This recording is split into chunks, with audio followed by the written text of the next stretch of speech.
లక్ష్మీ నరసింహస్వామి బ్రహ్మోత్సవాల్లో భాగంగా ఈరోజు ఏదైతే ఉందో రథోత్సవంలో ఈరోజు లక్షలాది మంది భక్తులు కూడా హాజరవుతున్నటువంటి నేపథ్యం. సార్ ఏంటి సార్ ఈరోజు 14 రోజుల పాటు కదిరి లక్ష్మీ నరసింహస్వామి బ్రహ్మోత్సవాల్లో కార్యక్రమంలో ఈరోజు రథోత్సవం ముఖ్య ఉద్దేశం 14 రోజులు కాదు 15 రోజులు పక్షం రోజులు బ్రహ్మోత్సవాలు జరుపుకునే ఏకైక భగవంతుడు కదిరి లక్ష్మీ నరసింహస్వామి మాత్రమే. కాబట్టి 14 రోజులు కాదు 15 రోజులు.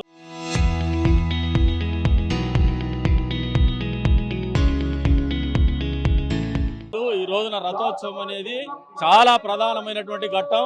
భక్తులు అచంచలమైనటువంటి భక్తితో విశ్వాసంతో ఆ దేవదేవుణ్ణి తిరువీధుల్లో భక్తుల సందర్శనార్థం వాళ్ళ భుజాల మీద మోకులేసుకొని లాగేటువంటి కార్యక్రమము కనుల పండుగగా ఉంటుంది.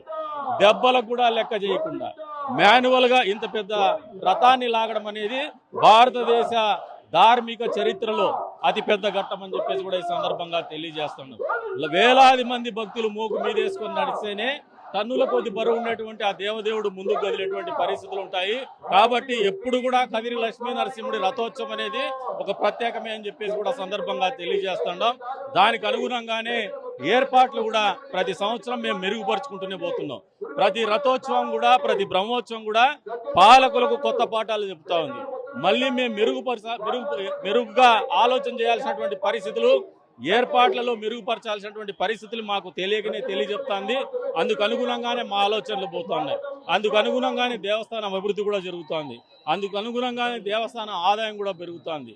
మళ్ళీ ఆ ఆదాయాన్ని ప్రజలకు, యాత్రికులకు, భక్తుల కోసమే వెచ్చిచ్చేటువంటి పరిస్థితులు కూడా మీరు వీక్షిస్తూ ఉన్నారు, సాక్షాత్కరిస్తూ ఉన్నారని చెప్పేసి కూడా సందర్భంగా తెలియజేస్తారు. ముఖ్యంగా గత 5 ఏళ్ల కాలంలో ముఖ్యంగా అభివృద్ధి అనేది పూర్తిగా అసలు అడుగంటిపోయింది. ఇటువంటి పరిస్థితుల్లో ముఖ్యంగా కోనేటి విషయంలో కూడా కోట్లాది రూపాయలు వెచ్చించి కూడా ఏమాత్రం దాన్ని పట్టించుకునేటువంటి పరిస్థితి. ఇప్పుడు అభివృద్ధి అంశంలో ఎలా ముందుకెళ్తున్నాం? మాకు ఒక స్పష్టమైనటువంటి అవగాహనతో ముందుకు పోతున్నాం. మీరు గడిచిన 20 నెలల్లోనే ఈ ప్రాంతాన్ని ఒకసారి సందర్శిస్తే విజిబుల్ చేంజ్ అనేది కళ్ళకు కంటినట్టుగా కనపడేటువంటి పరిస్థితులు ఉన్నాయి. కానీ మేము ఆలోచన చేస్తున్నది, మేము ఆకాంక్షిస్తున్నది ఈ మార్పు మాత్రం కాదు. మేము మా ఆలోచనలో, మా ఆకాంక్షలో ఉన్నటువంటి అభివృద్ధి కేవలము 0.1% మాత్రమే జరిగిందని మేము నమ్ముతున్నాం. 20 నెలల్లో ఈ 2026లో ఏదైతే మా ఆలోచన ఉందో, ఈ ప్రభుత్వం యొక్క ఆలోచన ఉందో, దానికి ముఖ్యమంత్రి గారి ఆలోచన తోడ్పాటు అందిస్తున్నారో టూరిజం సర్క్యూట్లను పెంచాలని, అందుకు అనుగుణంగానే పూర్తి స్థాయిలో ఒక డిపిఆర్ రెడీ చేస్తున్నాము. 2026లో ఖచ్చితంగా అన్ని అభివృద్ధి కార్యక్రమాలు కూడా క్షేత్రస్థాయిలో అమలయ్యేటువంటి పరిస్థితులు జరిగి తీరుతాయి. గిరి ప్రదక్షిణ కూడా పిల్లలు ఈ రోజున యువత పెద్ద ఎత్తున పోయేసి వాళ్ళు ఉత్సాహంతో చేసేటువంటి పరిస్థితులు అర్థం చేసుకున్నటువంటి మేము అందుకు అనుగుణంగానే గిరివలయాన్ని కూడా ఏర్పాటు చేసేటువంటి కార్యక్రమం చేస్తాం. తిమ్మమ్మ రిమాన్ను, వేమన సమాధిని కూడా పూర్తి స్థాయిలో అభివృద్ధి చేసి ప్రజలకు అందుబాటులోకి తీసుకొస్తాం. సందర్శకుల్ని పెంచుకుంటాం. ఈ ప్రాంతాన్ని ప్రపంచానికి కొత్త రకంగా పరిచయం చేస్తామని చెప్పేసి కూడా సందర్భంగా తెలియజేస్తాం. వివిధ రాష్ట్రాల నుంచి వచ్చేటువంటి భక్తులు ఎన్ని లక్షల మంది వచ్చే అవకాశం ఉంది? దవనం మిరియాలు వేసేటువంటి సంస్కృతి ఏంటి?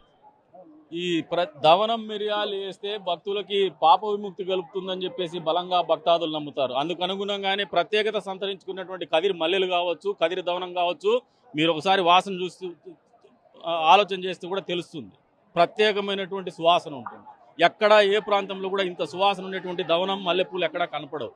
అందుకే భక్తులు బలంగా నమ్ముతారు. ఆ దేవుడు రథంలో ఊరేగేటప్పుడు దవనం మిరియాలు ఆయన మీద వెదజల్లి అది ప్రసాదంగా స్వీకరిస్తే వాళ్ళకు అష్టైశ్వర్యాలు దొరుకుతాయి, వాళ్ళ కష్టాలు తొలగిపోతాయని బలంగా నమ్ముతారు. కాబట్టి ఇంత పెద్ద ఎత్తున దవనం మిరియాలని రథోత్సవానికి చల్లేటువంటి పరిస్థితులు మనం చూస్తూ ఉంటామని చెప్పేసి కూడా సందర్భంగా తెలియజేస్తాం. ఇది కదిరి లక్ష్మీ నరసింహస్వామి బ్రహ్మోత్సవాల్లో భాగంగా ఈరోజు చూశారు. ఇందాక ఎమ్మెల్యే కూడా చెప్పినటువంటి నేపథ్యం ఈరోజు రథోత్సవంలో భాగంగా ఈరోజు లక్షలాది మంది ఇప్పటికే భక్తులు కూడా ఇక్కడికి చేరుకున్నటువంటి నేపథ్యం. ముఖ్యంగా నగర వీధుల్లో ఈరోజు ఏదైతే ఉందో రథోత్సవం అనేది అంగరంగ వైభవంగా ఈరోజు ఊరేగింపుగా వెళ్ళి ఆ తర్వాత 15వ రోజు చక్ర స్నానంతో ముగించేటటువంటి ఈ కదిరి లక్ష్మీ నరసింహస్వామి బ్రహ్మోత్సవాలు అంగరంగ వైభవంగా నిర్వహిస్తున్నామని చెప్పి ముఖ్యంగా ఎక్కడా లేని విధంగా ఈ ఏదైతే ఉందో రథం మీద దవనము మిరియాలు వేయడం అనేది ఆనవాయితీ, ఎప్పటి నుంచో వస్తున్నటువంటి ఆనవాయితీ అని చెప్పేసి